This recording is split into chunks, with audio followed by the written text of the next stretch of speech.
What's up, everybody? You are watching Fun with the Gun once again, and today we are reviewing the Sig Sauer Romeo 7 red dot sight. Yeah, you know what? And I have to say this.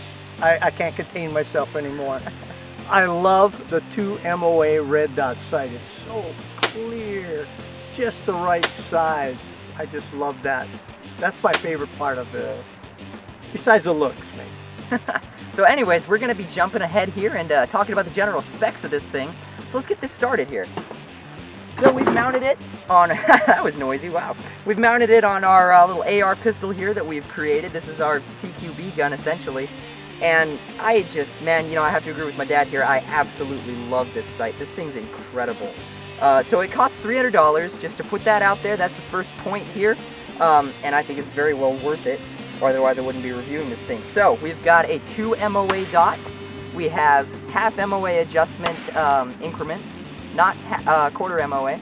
We've got 220 MOA worth of adjustment, so that's more than enough for a red dot sight in my opinion.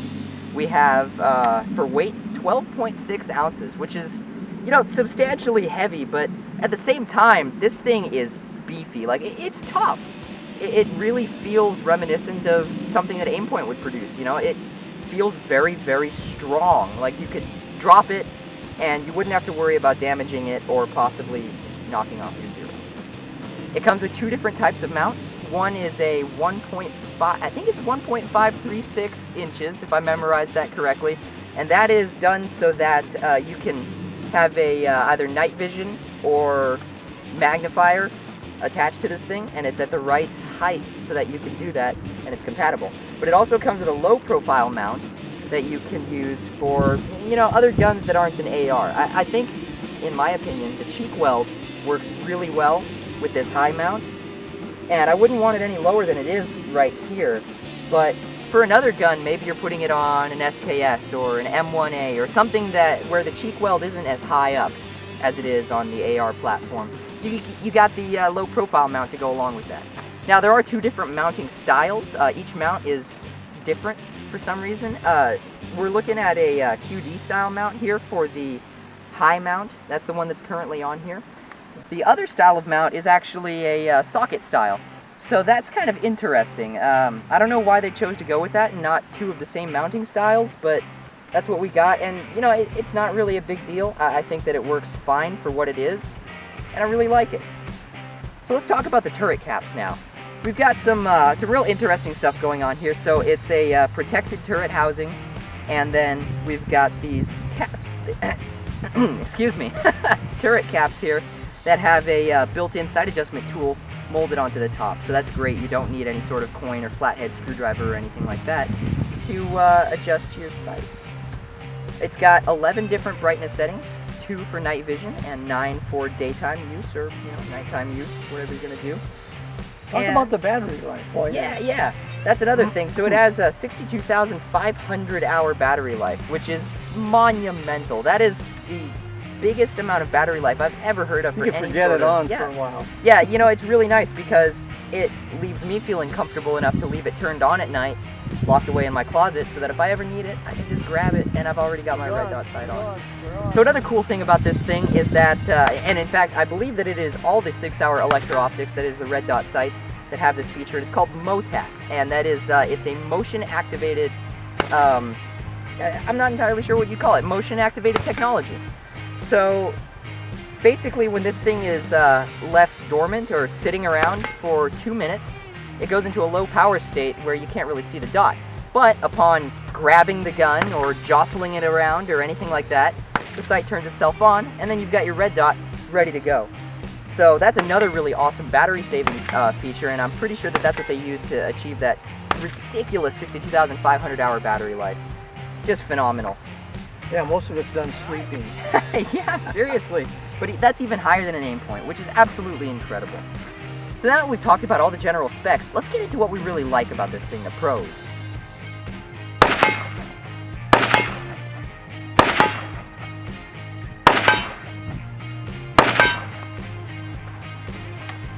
Okay, Okay, so let's talk about some of the things that I really admire about this scope and what I think makes it stand a little bit above the rest of the crowd here. So starting out, Sig Sauer has really done a good job with their construction. They have made this thing very aesthetically appealing, in my opinion. It's not just a big black tube, you know? They etched certain things in it, and they created their own unique aesthetic that makes this thing stand out from all the rest of the red dots that are out there. I really appreciate them going through the extra effort to make that happen, and I really feel like it's a nice added feature to the site. It kind of reminds me of a Porsche, being a Porsche lover. It's simple and yet really beautiful in its simplicity. Absolutely. So I love the battery life that this thing has. 62,500 hours. Let me say that one more time. 62,500. That is a monumental, gargantuan amount of battery life, and that leaves me feeling very, very comfortable leaving this thing on at night. That is fantastic. So we've got a battery compartment up here. This does actually come with a lithium-ion battery. You don't have to go and purchase it yourself, so that's nice. And you don't have to remove the sight to add the battery into the compartment here. Another nice little feature. You can remove the scope caps for if you have extra hardware, you know, night vision in the front or magnification in the back, what have you, you know, whatever you want. Like I mentioned before in the intro, it does come with two different types of mounts. We've got our lower profile mount with the socket style, and then we've got our QD mount here, that's the higher mount. I love that the scope caps have their own sight tool built into it so that you don't need to bring a coin or anything like that. Okay, just recap, real short recap on some of the positive things we really like. The 2 MOA dot we really like. The kill flash. Kill flash. That's great. Comes with it. You don't have to buy it aftermarket. Don't worry, there's no cameraman behind the camera. The sleek design. Absolutely. The battery life, 62,000 hours. Okay. And the automated sleeper, it shuts off if it's not being used. That's another thing I forgot to mention. Thank you for that. Yeah, no movement. That is an awesome feature, because then it'll just turn itself off and I can grab it and it's right there. And you know, I tested it various times, and in fact I tested it a lot of times just to make sure that it worked. It works brilliantly. There's no delay, there's nothing like that. It just works. You grab it, bring it up to your eye, and by the time you've done that, it's already there. And it looks like it's been on all the time, yeah. Absolutely. So now let's move on to the things that I don't like. There's not many, but we should talk about them. Let's do this.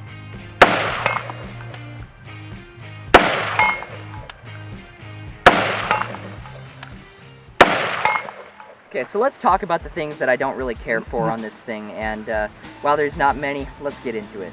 So for starters, why don't we talk about the weight? So I've got this on a small gun, right? And it's heavy. It's 12.6 ounces. That's a considerable amount of weight. It really is. And you can feel the difference on this thing. And you know, it's not the worst thing in the world, but it's there. It's noticeable. Maybe they could have done something to make it a little bit lighter. That's all I'm saying. Not a big complaint. So anyway, the next thing is the QD mount, or rather just the quick detach lever itself. It is really tough to pull this thing off properly, like really difficult. I could not get it. You have to use a tool. Yeah, I had to use a tool both times that I pulled it off. I could not use my hands. Maybe I'm a little bit weak, could be. But it is tough. It is because very I'm strong, I couldn't do it. No, not really. Yeah, no, but it is tough. It's tough to pull off. That's a difficult thing. So next we should talk about the rubber retention caps that hold the turret caps on. They're terrible. This is my biggest complaint about this site.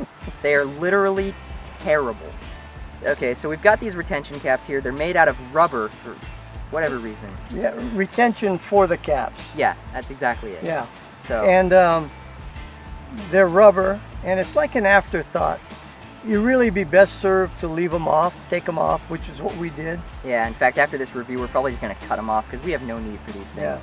They're just useless, they get in the way. And when you when the retention caps are actually holding the turrets and you try to rotate the turret cap, it doesn't come off, man. It does not come off. Yeah. It's really difficult. Yeah, it's made out of rubber, or I guess it's some kind of a rubber. So to speak in comparison, I've dealt with retention before for turret caps. The Vortex Spitfire 3X has a heat shrinked nylon that it uses as a retention wrap, and that works really, really well. There's no friction on the cap, so you can actually rotate it and get the whole turret cap off and it retains it. It works really well, but this rubber is terrible. It does not work at all. And that's my biggest complaint with this thing. I've got a few other tiny little minute ones, but let's talk about those next here. So it does have a waterproof rating. It's an IPX7 waterproof rating. And for those of you who have no idea what that means, which was me before researching this, essentially what it means is that it's resistant to water splashing, and if you hold it underwater, under a meter of water for half an hour, it'll resist that. Anything more and you know, you're gonna run into issues. So for me, that firmly cements this in the consumer market, not really the military, law enforcement, anything else market. Well, law enforcement definitely, but takes it out of the military market, because you're not gonna have guys. Yeah, you're not gonna have guys diving underwater with this thing. But for a $300 optic, the government's got a fatter wallet than that, so they'll just buy the aimpoints anyways. So the last thing we should talk about is the warranty, the two different warranties, in fact, I should say. So Sig Sauer's got this interesting thing going on here.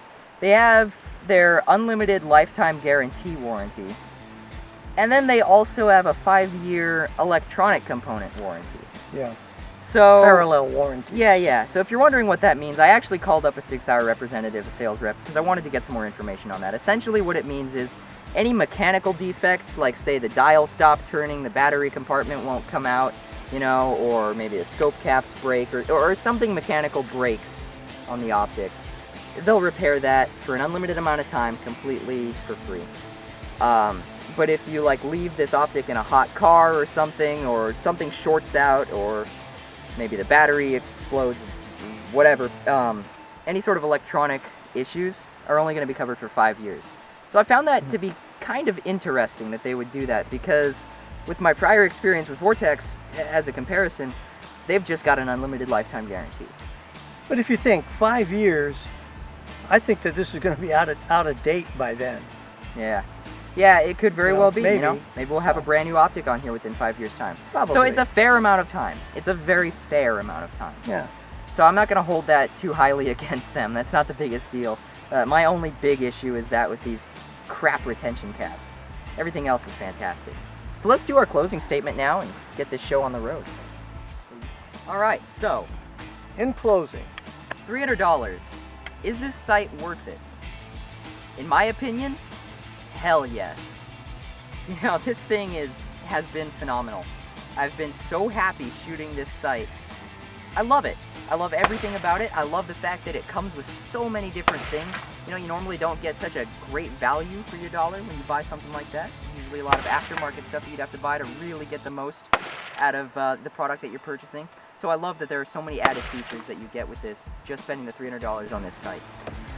Yeah, all the features, and you know, they say it's all about packaging, right? Well, this site, I think, comes in a very, very sexy package.